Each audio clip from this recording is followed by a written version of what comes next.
Support for WUWM podcasts comes from Potawatomi Casino Hotel Milwaukee, home to 24/7 excitement, dining, and an on-site hotel at 1721 West Canal Street. More information at potawatomi.com. You're listening to Lake Effect Spotlight from WUWM, Milwaukee's NPR station. Here's one of our favorite conversations about what's happening in the city.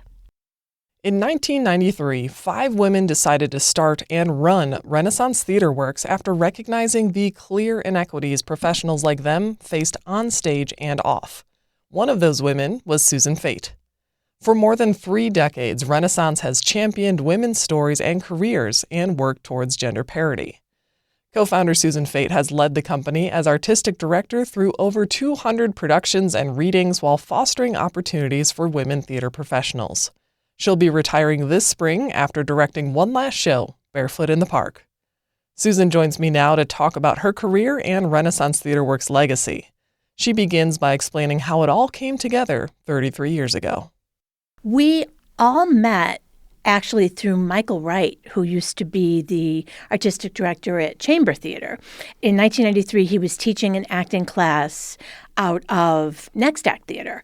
And I lived in Milwaukee for about 3 years at that time. And I was working as an actor, doing a little directing. And myself and Raylene and the other ladies started to realize there were fewer opportunities for women in theater. And I had applied to grad school. And at the time, there was a graduate program from UWM. And they, out of 16 potential slots, they only took 2 women.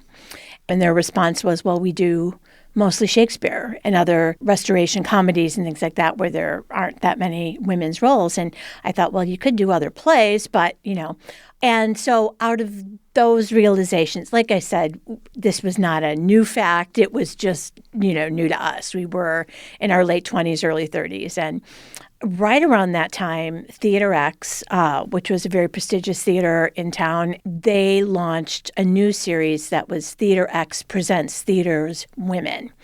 So it was really great because it forced us to stop just sitting around Marie's kitchen table talking about it and okay, we've got this opportunity. It's coming up in October. Let's try to get something off the ground. And at the same time, I discovered I was pregnant. So by the time we produced A Different Moon, which was by Ira Watson, which was the first show that we produced. Jennifer was a stage manager. I directed. Marie and Raylene were both in it. And Michelle Traban, who's a brilliant theater administrator. She works now at APT. She's the one that created our first budget and was like, okay, we need a timeline. And God bless her, because we'd probably still be there. So by the time we opened that show, I was really pregnant.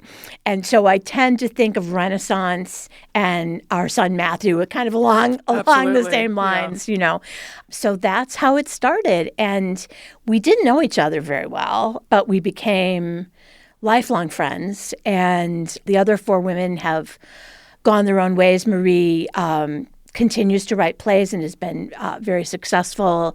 Jennifer she writes novels and is very successful. Raylene is a tenured teacher at UWM, and as I said, Michelle's at APT.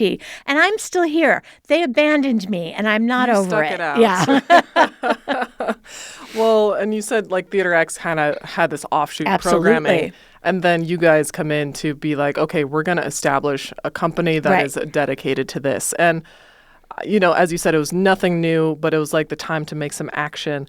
But I imagine nothing was as largely organized as Renaissance at that time, No. right? Just those offshoot programmings. Yeah. How do we compare to other states or even a broader scale than that? In terms of gender equity? Yeah, in your mission, and then you were looking hey, who else is doing this? Did you have connections or networks? We didn't. And sometimes I really think you're better off not knowing how big of a hurdle you're going to, because you wouldn't do it. We didn't. And Renaissance is the second oldest theater company in the nation dedicated to gender equity. So it was a new idea at the time. I'd love to say it was embraced warmly by the community, but some of the first things we heard was, well, does this mean you're going to exclude men and other things that were not so polite? But We were dedicated to providing opportunities to women on stage and off and people that identify as women, and always remaining debt-free. In 33 years, we have never been in debt. So we started small with the one production that we were able to do because of Theater X, and then we did a staged reading of Marie's first play, and then we proceeded in that way. You know, we all had, I'm also a registered nurse, so I was still working part-time as a nurse, and I had an infant at home, and Maria's a writer and dramaturg, and Jennifer and her husband ran Comedy Sports, owned and operated Comedy Sports. Michelle had a full-time job at UWM, as did Raylene. So we did what we could with what we had, and little by little, we grew slowly, but I think wisely, you know, for the most part, at least.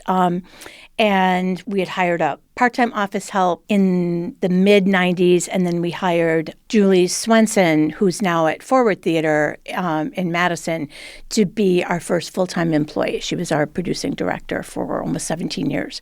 So we hired her about 8 years into Renaissance.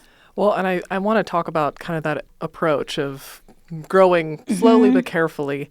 And with the history of Renaissance Theaterworks, but also just the challenges that are present for any arts production companies, right? Yeah. And in your tenure, there's been so many also big challenges like recession and COVID, to name two massive ones. What do you think is the key to resilience when it comes to Renaissance and how you guys have operated? I don't know. I've thought about it a lot. I think we're all very close. You know, I think that helps. While we all have our own areas of expertise, it's rather fluid, and that there's nothing that any of us wouldn't do if it was necessary for the company. You know, I'm not a scenic painter, but boy, if something needed painting and there was no one to do it, I'd be the first person there with a brush. So I think that helps. I think having realistic expectations and wanting it so much and just trying to figure it out. So over the past 33 years, X amount of productions, right? I want to talk a little bit about the impact of Renaissance Theaterworks' mission of greater gender equity in theater. Can you share some of the quantitative and qualitative results that you've kept track of over the years? One of the things that I'm really proud of are the opportunities that we've given, first-time opportunities to different local professionals. We have persuaded several women actors to become directors. We gave Laura Gordon and Angela Iannone and Mary Kerr their first professional directing opportunities. And they've now gone on to direct all over the country. And I'm really proud of that. You know, it's unfortunate. It's still a fact that as a successful actor, you get to be, as a woman, you get to be about 50, 55 in all the roles.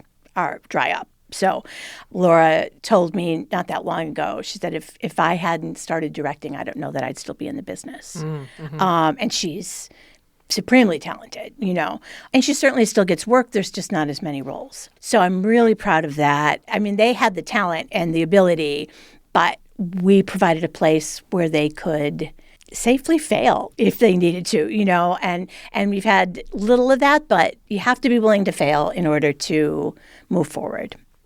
You're talking about creating safe spaces for people to fail, pulling the people behind you, pushing them up towards the front, fostering so many connections. And I imagine that's a lot of what it takes to be successful for such a long time is those connections. Do you have a personal mission or way you go about connecting with others in a meaningful way? I don't.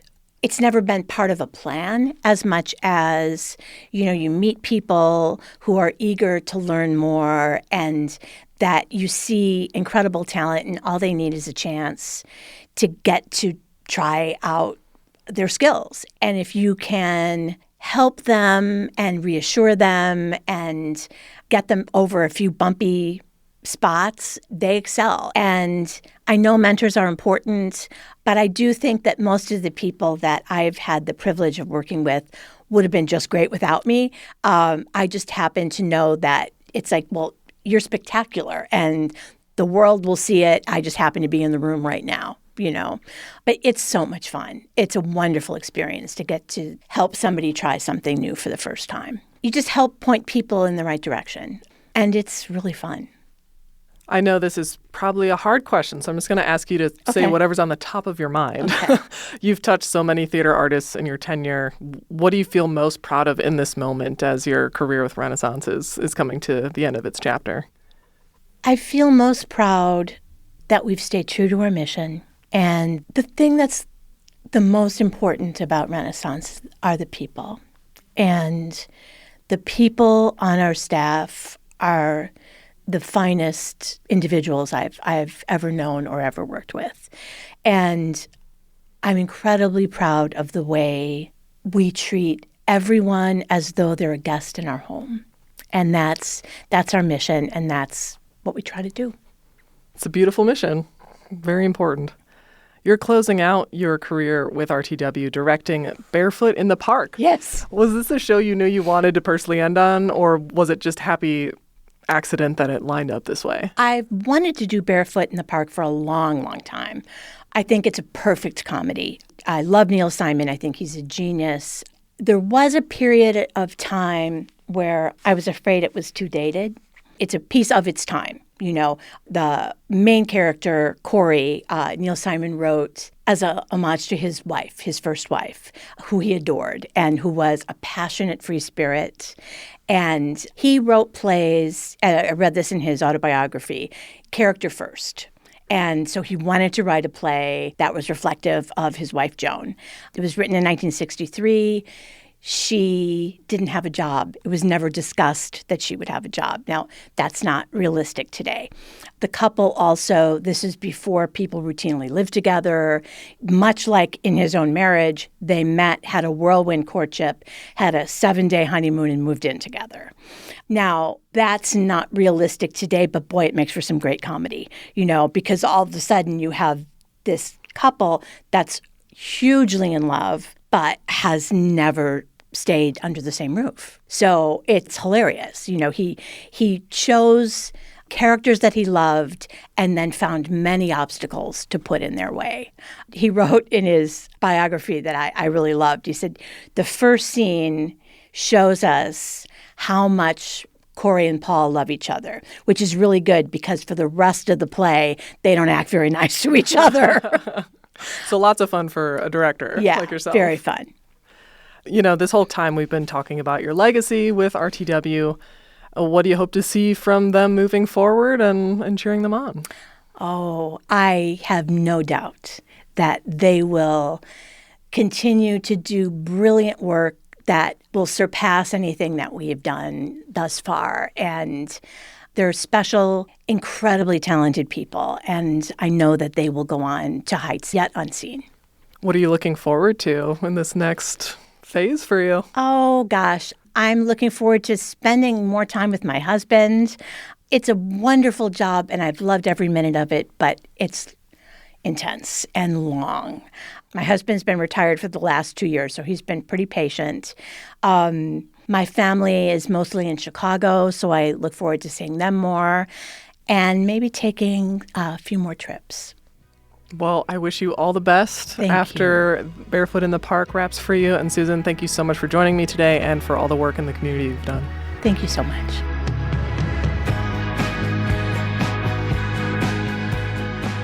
Suzan Fete is one of the co-founders and the artistic director of Renaissance Theaterworks. She'll be retiring after directing Barefoot in the Park, which runs through April 12th. You can find more information at wuwm.com.